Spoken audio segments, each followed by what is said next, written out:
Fala galerinha do meu coração, tudo certo por aí? Desde que eu comecei a gravar com o celular eu testei vários aplicativos buscando um resultado melhor na minha filmagem. A maioria dos aplicativos são meio basicões e genéricos, mas tem 3 que se destacam na minha humilde opinião. Então nesse vídeo eu vou fazer um review completo de 3 aplicativos profissionais que eu utilizo para filmar com o celular. Mas antes de tudo de lei, né, já deixa aquele like nesse vídeo que me ajuda muito e se inscreve no canal para dar uma moral pra nós, demorou?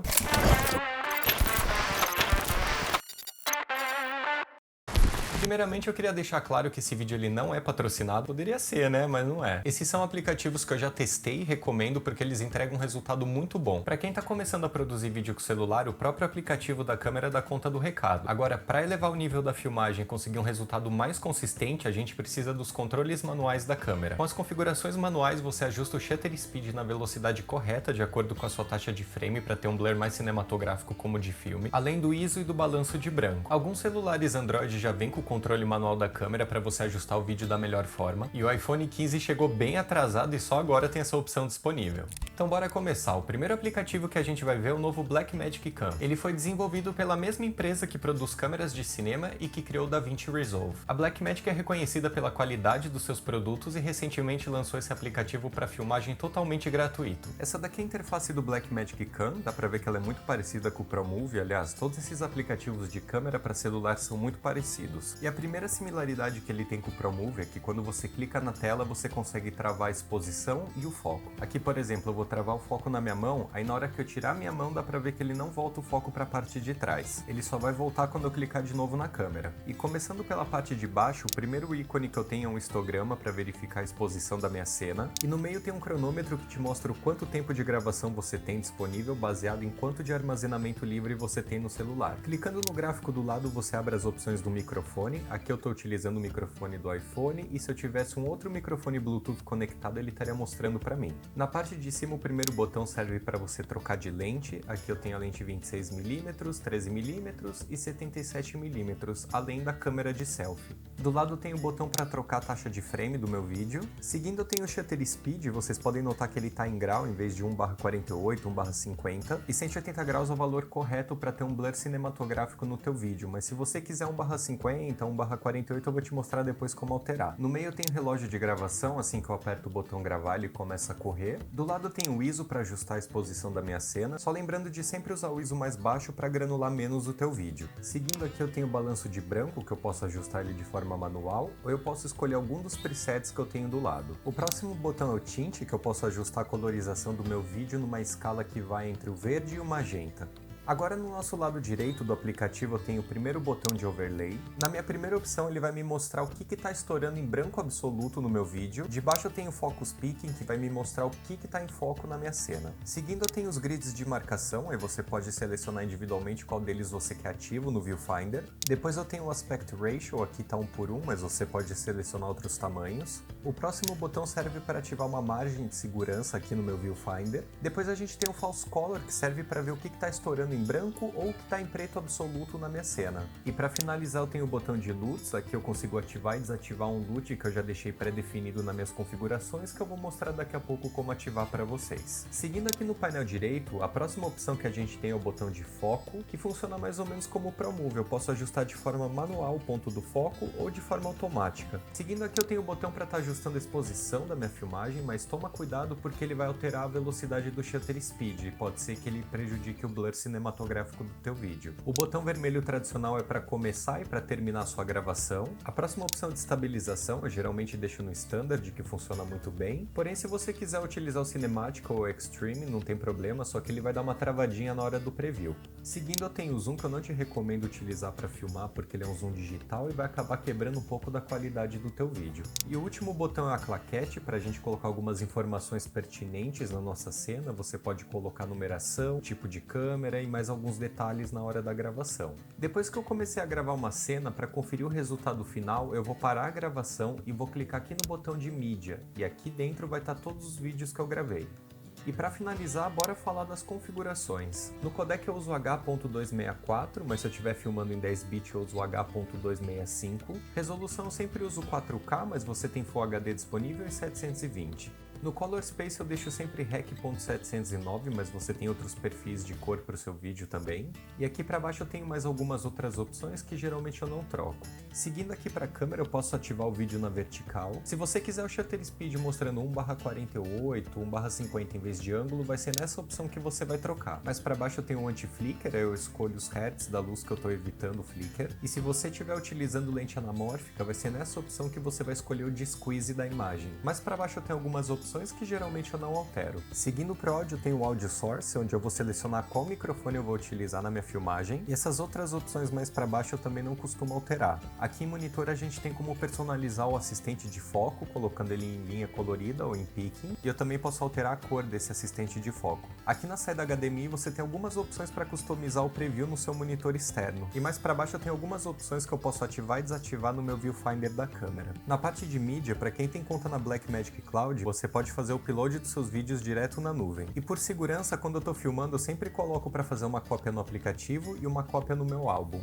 Na aba de loot eu tenho a opção de ativar e desativar o loot na minha filmagem, e em Loot Selection é onde eu vou importar ou exportar algum loot que eu queira utilizar no meu vídeo. Para importar o loot, você vai baixar o arquivo no teu celular, depois eu clico em importar loot e procuro o arquivo no meu telefone. Na aba de preset você pode salvar todas as configurações que você utilizou nesse vídeo para utilizar depois. Em acessórios ele tem a opção para ativar o controle de lente wireless, então aqui você consegue ativar ele por Bluetooth. E para finalizar tem a aba do Blackmagic Cloud, onde você vai fazer o login na sua conta Blackmagic. Ponto positivo desse aplicativo, ele é de graça e dá para carregar loot no seu vídeo. O ponto negativo é que ele só está disponível para iPhone, mas eu espero que eles lancem uma versão para Android no futuro. Outro ponto negativo é que ele não filma em perfil log, que te permite fazer uma correção de cor mais precisa depois. E o terceiro ponto negativo é que ele não tem conectividade com nenhum gimbal. O segundo aplicativo da minha lista é o ProMovie, que eu já utilizei muito e recomendo pelo custo-benefício. O ProMovie está saindo por 3 libras que você paga uma vez só. Eu gravei toda a introdução desse vídeo aqui com ele. Essa daqui é a interface do ProMovie e bem no centro da tela a gente já pode notar que a gente tem um quadrado e um círculo. O quadrado ele serve para você travar a exposição em algum objeto na tua cena que você acha que a exposição esteja adequada, e o círculo ele serve para você travar o foco em algum determinado objeto. E o primeiro botão aqui no topo do lado esquerdo ele serve para a gente trocar o viewfinder da câmera. Eu geralmente não troco essa opção, mas dependendo de quem está filmando pode ser mais fácil estar visualizando em tela cheia. Antes de falar das configurações que é um pouquinho mais longo, eu vou falar aqui do botão de resolução. Aqui eu tenho o Aspect Ratio, que eu deixei em 16:9 porque eu gravo no horizontal. Em resolução a gente tem 4K, tem Full HD, tem 720, porém em 4K ele não faz 120 frames por segundo, ele só vai fazer em Full HD. 4K ele faz no máximo 60 FPS. Como eu quero uma cara mais de cinema, eu geralmente filmo em 24 FPS. Aqui em qualidade eu sempre deixo no máximo, eu não recomendo você baixar a qualidade, porém se você tiver problema de armazenamento, dá pra deixar em standard que o vídeo ele não vai ficar tão terrível assim. Porém sempre que possível grave no máximo. Aqui mais pra baixo a gente tem as opções do microfone, como vocês podem ver eu tô utilizando o microfone do próprio celular, do iPhone, e se eu tiver com o microfone Bluetooth conectado, eu tenho a opção de estar utilizando esse microfone. E essas duas últimas opções aqui de baixo eu não altero, eu deixo do jeito que tá. Aqui do lado direito a gente tem um scroll de exposição para aumentar ou diminuir a exposição da cena de acordo com o que você precisa, e bem debaixo dele tem o botão de gravar, que você aperta para começar e para terminar a gravação. E para ter acesso ao vídeo que eu acabei de gravar, eu vou clicar nessa setinha aqui do lado, e esse é o botão do álbum, onde você vai ter todos os vídeos que você gravou. Na parte de baixo a gente tem um fotômetro para ver se o nosso vídeo está estourando ou não, mas pro lado tem o Shutter Speed, que eu recomendo ajustar o dobro da taxa de frame para conseguir um blur mais suave de cinema. O próximo botão é o ISO para ajustar a exposição. Geralmente eu gravo com o ISO mais baixo para ter menos granulação na minha cena, mas aí você ajusta de acordo com a tua luz. Seguindo tem o balanço de branco para ajustar a cor do vídeo de acordo com o tipo de luz que você está usando, e aqui tem os presets. Aqui do lado eu tenho o foco, como vocês podem ver ele está no automático, então ele troca do fundo para minha mão que está mais para frente. E para eu travar o foco na palma da minha mão, eu vou clicar aqui no círculo de foco, aí vocês podem ver que ele não volta o foco automaticamente para o fundo, só quando eu clico de novo na bolinha. E para finalizar essa parte aqui de baixo, a gente tem o zoom. Eu não te recomendo estar utilizando esse zoom na sua filmagem, porque ele é um zoom digital. Provavelmente ele vai dar uma quebrada na qualidade do vídeo. Agora entrando aqui nas configurações do aplicativo, a primeira opção que a gente tem é de câmera, e é por aqui que eu vou selecionar qual lente eu vou utilizar na minha filmagem. Você tem a lente standard, a lente tele e a lente ultra wide. Se você quiser dá para utilizar a câmera de selfie, porém eu não recomendo porque a qualidade geralmente é um pouco mais baixa. Seguindo aqui a gente tem estabilização, e como vocês podem ver tá no máximo. Eu não recomendo deixar no máximo porque às vezes dá uns jiggle esquisito no vídeo. Eu sempre deixo em 1, e se eu estiver utilizando um gimbal, eu deixo em off porque não é necessário. Mas pro lado aqui a gente tem um botão de flash, que é para você ligar a lanterna do celular na hora da gravação. Eu não recomendo você utilizar essa luz porque ela é muito forte e eu acho que ela estraga um pouco o aspecto do vídeo. Do lado tem o brilho do monitor para ajustar o brilho da sua tela de acordo com a luz ambiente. O próximo botão é o overlay, aqui você consegue ativar o grid de referência na tela ou o grid de gravação da horizontal e o level para saber se teu vídeo está alinhado ou não. Mais pro lado tem o transform para flipar meu vídeo na horizontal e na vertical ou girar a câmera. E para quem filma com lente anamórfica, esse último botão aqui você ativa para ter o preview descomprimido em tempo real da lente. E para finalizar eu tenho settings para customizar algumas opções do aplicativo. Aqui você pode espelhar a câmera de selfie ou decidir se o vídeo fica no cache do aplicativo ou salvo no álbum de fotos. Mais para baixo eu tenho algumas opções de tela cheia que você pode alterar, eu geralmente não altero nenhuma dessas opções. Aqui tem mais informações sobre o grid, dá para alterar a cor e o formato como você preferir. Mais para baixo tem umas configurações mais avançadas para selecionar o codec de vídeo. H.264 é o codec mais comum, porém como eu filmo em 10 bits eu seleciono o H.265, que é o mais recomendado. Rolando aqui um pouco mais para baixo você tem umas outras opções que você pode customizar no aplicativo, mas geralmente eu não altero nenhuma delas. Pontos positivos do ProMovie, ele é barato e você paga uma vez só. Pontos negativos, esse aplicativo ele também só está disponível para iPhone, infelizmente. Ele também não tem o false color para estar checando a exposição e ele não grava em perfil log. Outra parte ruim é que não dá para carregar LUTs nos seus vídeos e ele não tem conectividade com nenhum gimbal, ele é o mais basicão dos três aplicativos. O terceiro e último app é meu favorito, o Filmic Pro. Ele é pago, ele funciona com planos semanais e mensais, que eu particularmente não gosto muito. No começo você pagava uma vez só pelo aplicativo e ele era seu para sempre, mas agora eles têm esse plano de assinatura. O Filmic é um aplicativo profissional completo utilizado para gravar documentários e filmes. Essa daqui é a interface do Filmic Pro, e assim como o Blackmagic Cam, ele tem um círculo e um quadrado no centro da tela. O círculo serve para você travar a exposição em algum ponto da cena, e o quadrado serve para travar o foco em algum determinado objeto. Começando pela parte de baixo, o primeiro botão é onde eu vou selecionar qual lente eu vou utilizar para minha filmagem. Aqui nesse botão de Wi-Fi você tem a opção de utilizar um controle remoto com o Filmic Pro ou uma câmera satélite.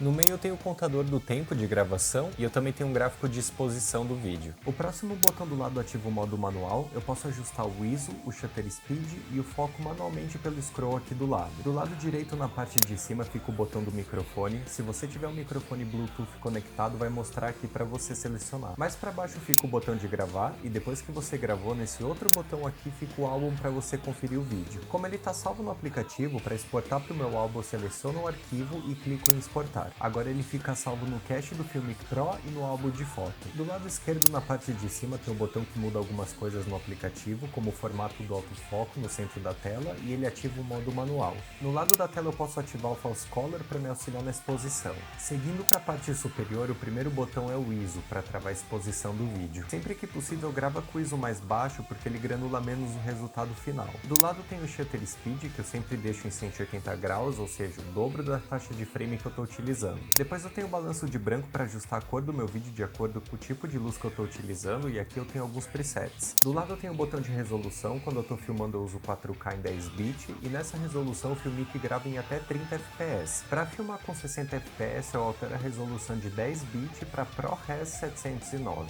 Depois eu tenho o botão de perfil de gravação, e como eu gosto de fazer a correção de cor dos meus vídeos, eu sempre filmo em log para manter a maior quantidade de detalhe no meu vídeo. O aspecto fica meio lavado assim porque ele mantém mais detalhes das partes mais claras e mais escuras, e você pode fazer uma correção de cor mais precisa, porém o arquivo de vídeo fica mais pesado. Do lado esquerdo aqui embaixo eu tenho o botão de cor, e nessa primeira aba eu tenho o balanço de branco. Em cima eu tenho alguns perfis de cor, mas eles não funcionam com 10 bits, e mais para baixo eu tenho a aba de perfil de cor. E por último eu tenho a aba de LUTs. Para adicionar seu LUT, primeiro você baixa o arquivo no teu celular e depois clica nesse botão de mais, aí é só carregar. Aqui você tem a opção de usar o LUT somente como visualização, sem alterar o arquivo final, ou com o LUT ativado no arquivo final. Eu geralmente só uso para visualização. Para finalizar, no botão de configuração tem a primeira aba de vídeo, aqui você altera as configurações da filmagem como a gente já viu. Depois eu tenho a aba de áudio para selecionar o microfone que eu vou utilizar na gravação. Em hardware eu posso ativar a saída HDMI para o monitor externo, e esse aplicativo ele tem conectividade com os gimbals da DJI e da Zion, você pode ativar por aqui. Para baixo eu tenho as configurações para lente anamórfica, eu consigo ativar o de-squeeze na visualização, e tem a opção de ativar a lanterna do celular na filmagem, o que eu não recomendo. Em device você pode ativar para salvar o vídeo abre um álbum de foto automaticamente, além de conectar um controle remoto com o aplicativo e mais algumas opções para customizar os atalhos de filmagem. Em Preset eu posso salvar todas as minhas configurações e utilizar em um outro projeto. Eu tenho a aba de estabilização e eu sempre recomendo você utilizar o Standard, e quando eu filmo com Gimbal eu deixo em off. Aqui em CSM eu posso alterar algumas informações da filmagem como se fosse uma claquete. E para finalizar a interface você customiza o Filmic Pro da maneira que for melhor para você filmar. Pontos positivos, ele funciona tanto com iPhone como Android. Ele tem o False Color grave em log, dá pra carregar LUT e tem conectividade com Gimbal. E o maior ponto negativo é o plano de assinatura, que esse negócio de pagar por semana ou por mês me chapa um pouco. Geralmente quando eu uso o Filmic pra gravar, eu pago o plano semanal um dia antes da filmagem. Bom galerinha, esse vídeo chegou ao final e eu espero que você tenha aprendido como utilizar esses 3 aplicativos para filmagem profissional com o celular. Como eu falei, geralmente eu vario entre eles, dependendo do que eu tô gravando, mas aí você analisa qual que tem o melhor custo-benefício no teu trampo. O resultado entre eles pode até parecer o mesmo, mas cada um funciona melhor em determinada situação. Se você gostou do conteúdo desse vídeo, já deixa um like para eu ficar feliz e não esquece de se inscrever no canal. E é isso aí, falou, valeu!